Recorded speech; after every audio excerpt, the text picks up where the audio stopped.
చిన్నపిల్లలు డైలీ ఇంట్లో ఉండి స్కూల్‌కి వెళ్ళకుండా ఉన్న టైంలో చాలా బోర్‌గా ఫీల్ అయితారు కదా! సో, అందుకని చెప్పేసి వీకెండ్ మేము శిల్పారామం తీసుకొని వచ్చాము చిన్నుని. సో, నైట్ వ్యూ అన్నది మాకు చాలా బాగా నచ్చింది ఇక్కడ. చూసారా వీళ్ళిద్దరు ఇక్కడ డాన్స్ చేస్తూనే ఉన్నారు ఎంట్రన్స్‌లో. లెట్స్ సీ లోపలంతా ఎలా ఉంది. బోనాలు అంటే మనకి గుర్తొచ్చేది తెలంగాణ. సో, ఎంట్రన్స్‌లో ఇక్కడ ఈ వ్యూ అన్నది చాలా బాగా చూపించారు. ఆ స్కల్ప్చర్స్ చూస్తూ ఉంటే నిజంగా మనుషులు ఇలా ఉన్నారా అన్న ఫీల్‌నైతే తీసుకొచ్చారు. ఇన్‌ఫాక్ట్ చెప్పాలంటే చిన్ను స్టార్టింగ్‌లో చాలా వరకు భయపడ్డది ఈ శిల్పాలన్నీ చూసి. నిజంగా మనుషులేమో అలా ఉన్నారని చెప్పి. బట్ కొంచెం కొంచెం మూవ్ ఆన్ అవ్వంగా అలవాటయిపోయింది. But she enjoyed a lot. ఇప్పుడు మనం చూస్తుంది గ్రెయిన్ క్లీనింగ్. ఓవరాల్‌గా మనకి పంట అన్నది చేతికొచ్చాక అది బియ్యంలాగా అవ్వాలి అనంటే ఎలా చేస్తారో, ఆ గ్రెయిన్ క్లీనింగ్ ఏంటి అన్నది ఇక్కడ 2 లేడీస్ కూర్చొని చేస్తున్నారు. అండ్ ఇతన్ని చూస్తే ఫస్ట్ అయితే మా అమ్మాయి చాలా భయపడిపోయి వెనక్కెళ్ళిపోయింది రానని చెప్పి. So, it's sorted now. And పక్కన చిన్న ఇద్దరు పిల్లలు ఆడుకుంటున్నారు. మనం చిన్నప్పుడు ఆడేవాళ్ళం కదా! గుడుగుడు గుంజం అని చెప్పి అలాంటి గేమే ఆల్మోస్ట్. ఈ ఆర్ట్‌ని చూస్తూ ఉంటే నాకైతే నా చిన్నప్పటివి గుర్తొచ్చాయి. ఐ హోప్ మీకు గూడా అలానే అనిపిచ్చి ఉంటది. నెక్స్ట్ ఈ ఆర్ట్ వచ్చి పాటరీ ఆర్ట్. మామూలుగా ఈ కుండలు ఎలా చేస్తారు అండ్ వాళ్ళ కల్చర్ ఎలా ఉంటది అన్నది ఇక్కడ చాలా క్లియర్‌గా చూపిచ్చారు. అంటే కుమ్మరి ఇల్లు అనమాట.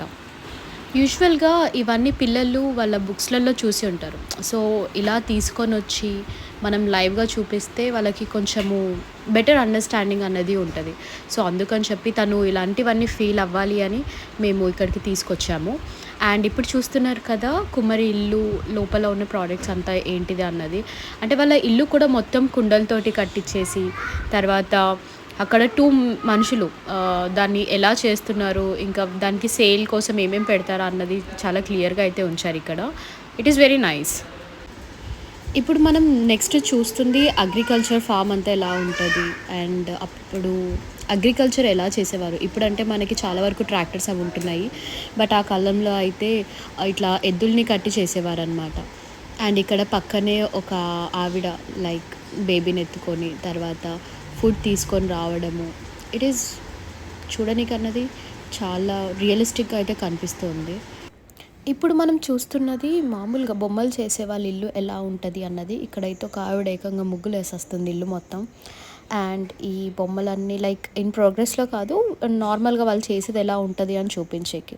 అండ్ ఇక్కడ ఒకతనైతే శివుడు, పార్వతి వాళ్ళ విగ్రహాన్ని చెక్కుతూ చూపిస్తున్నాడు. హోప్ మీరు కూడా ఇవన్నీ చూసి బాగా ఎంజాయ్ చేస్తున్నారు అని అనుకుంటున్నా. మై పర్సనల్ థింగ్ ఈజ్ ఎవరైనా ఔట్ ఆఫ్ హైదరాబాద్ అయితే ఒకవేళ హైదరాబాద్‌కి వస్తే మాత్రం శిల్పారామంని విజిట్ చేసి ఇదంతా లైవ్‌గా ఎక్స్‌పీరియన్స్ చేయాలి అన్నది it's a very good feeling actually. మనకి గంగిరెద్దు, హరిదాసు ఇవన్నీ చూస్తున్నాము అనంటే ఫస్ట్ గుర్తొచ్చేది సంక్రాంతి. ఓవరాల్‌గా సంక్రాంతి అంటే నేను బాగా విజిట్ చేసిన ప్లేసెస్‌లో ఆంధ్ర అండి. It is like very good place. అక్కడ కోళ్ళ పందాలు, ఇంకా మార్నింగ్ మార్నింగ్ హరిదాసు ఇలా ఎద్దుల్ని తీసుకొని రావడం అనేది చాలా గుడ్ ఫీలింగ్ ఉంటది. మీకు ఒకవేళ ఆంధ్ర నుంచి ఎవరైనా ఫ్రెండ్ ఉంటే వాళ్ళని ఒక్కసారి సంక్రాంతికి వాళ్ళ ఊరు తీసుకెళ్ళమని చెప్పండి. You people really enjoy it a lot. ఇప్పుడు మనం కంప్లీట్ ట్రైబ్యూట్ లైఫ్ స్టైల్ అన్నది ఎలా ఉంటదన్నది ఇప్పుడు వెళ్లి చూద్దాము. సో, ఇక్కడ ఎంట్రన్స్‌లో అన్నది మనకి కంప్లీట్‌గా వాళ్ళ కల్చర్ ఎలా ఉంటది, ఇంకా వాళ్ళు ఏమేమి చేస్తారు, వాళ్ళ హౌస్ ఆఫ్ అపియరెన్స్ ఎలా ఉంటది అనేది చాలా క్లియర్‌గా చూపించారు. మోస్ట్ ఆఫ్ ది స్కల్ప్చర్స్ అయితే డ్యామేజ్ అయిపోయినాయి. అంటే చాలా డేస్ నుంచి ఉండడం వల్ల అనుకుంటా. బట్ మీకు ఆ ఫీల్ రియల్ టైమ్ ఫీల్ అన్నది ఖచ్చితంగా వస్తది మీరు చూస్తే మాత్రం. ఎస్పెషల్లీ మీరు ఇది చూడాలి అని అంటే మాత్రం you have to visit at night only. Day టైంలో మనకు అంత అనిపించకపోవచ్చు, కానీ ఈ లైటింగ్ అండ్ ఎవ్రీథింగ్ ఆ శిల్పాలు కొంచెం భయంని ఫీల్ని ఇస్తూ ఉండాలి అని అంటే night time is the best time.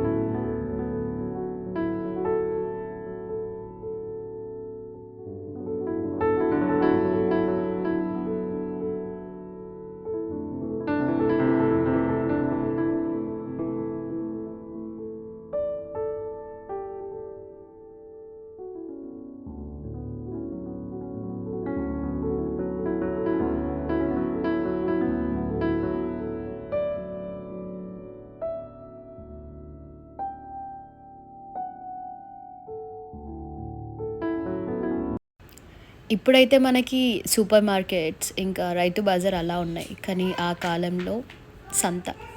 సంత అని చెప్పేసి ఒక like all kind of materials మనకి ఏది కావాలంటే అది కూరగాయలు కానీ, లేకపోతే ఇంట్లోకి ఏదైనా వస్తువులు కావాలన్నా గానీ, ఒక సంతలాగా పెట్టేసి అక్కడ అన్నీ అమ్మేవారు. ఇక్కడైతే రాక్షసుల బొమ్మలు కూడా అమ్మేస్తున్నారు జస్ట్ ఫర్ ఫన్. అండ్ బుట్టలు అల్లడం ఎలా, ఇంకా బొమ్మలు చేయడం ఎలా, తర్వాత కూరగాయలని అమ్ముతూ ఉంటూ కొన్ని అలా చాలా వరకు రియల్ లైఫ్‌కి దగ్గరగా ఉండేలాగా చాలా క్లియర్‌గా అయితే చూపించారు. ఇక్కడైతే ఆంటీ ఆ కాలం తక్కడ పట్టుకొని ఓ కూరగాయలు జాకేస్తూనే ఉన్నది. పాపం ఈవిడకి ఆలోచించుకోనికి ఎక్కడ ప్లేసే లేదనుకుంటా. ఇక్కడొచ్చి కూర్చొని ఆలోచిస్తున్నట్టు ఉంది. అండ్ కొంచెం ముందుకు వెళ్లి చూస్తే ఈవెన్ జ్యోతిష్యం. జ్యోతిష్యం అప్పుడు కూడా ఫేమసే అండి. చిలక జ్యోతిష్యం చెప్పేవాళ్ళు మాత్రం ఇట్లా సంతలో చాలామందే చూసి ఉంటారు. అంటే నేను చిన్నప్పుడు చూసినట్టు నాకు గుర్తు. కానీ ఈ ఇమేజెస్ ఇవన్నీ, ఈ ఆర్ట్స్ అన్నీ చూస్తుంటే నాకు ఆ కాలంకి అలా టైమ్ మిషన్ ఏసుకొని వెళ్ళిపోయిన ఫీలింగ్ అయితే ఉంది. ఇప్పుడు చూస్తుంది ఓజా హౌస్, అంటే లోహ కార్మికులు. లోహ కార్మికులు అంటే సింపుల్‌గా చెప్పాలంటే మన కడాయిలు, లేకపోతే ఇలాంటివి ఏమన్నా ఇనుప సామాన్లు చేస్తారు కదా! వాళ్ళదండి.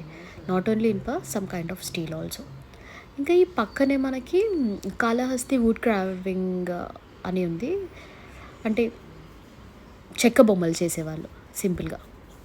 ఇప్పుడంటే మనకి మెషినరీ ఉందిలే కానీ, అప్పటి బొమ్మలు, అప్పటి చేతి నైపుణ్యం అన్నది చాలా బాగుండేది. ఇప్పుడు మీరు చూస్తుంది చెరియల్ పెయింటింగ్. చెరియల్ పెయింటింగ్ అన్నది ఇట్స్ ఎ ఆర్ట్ ఆఫ్ నక్షే వర్షన్. ఇది తెలంగాణ ట్రెడిషనల్ ఆర్ట్ అని కూడా చెప్పుకోవచ్చు. సో, మోస్ట్‌లీ తెలంగాణ ఇమేజెస్ మనం చాలా వరకు ఇక్కడ చూస్తున్నాము. ఫర్ ఎగ్జాంపుల్ అక్కడ బోనాలు, తర్వాత ఆ డమరుకం ఎలా ఉంటది. సో, అమ్మవారిని పెయింట్ చేస్తున్నట్టు చాలా క్లియర్‌గా మనకి కనిపిస్తుంది. So, kind of Telangana related traditional art sculpture మొత్తం అన్నది ఇక్కడ మనం చూడొచ్చనమాట. ఇలా చూసుకుంటెళ్తే ఇక్కడ ప్రతి ఒక్కటి మనకి ఓల్డెన్ డేస్‌ని గుర్తు చేసేలాగానే ఉంటది.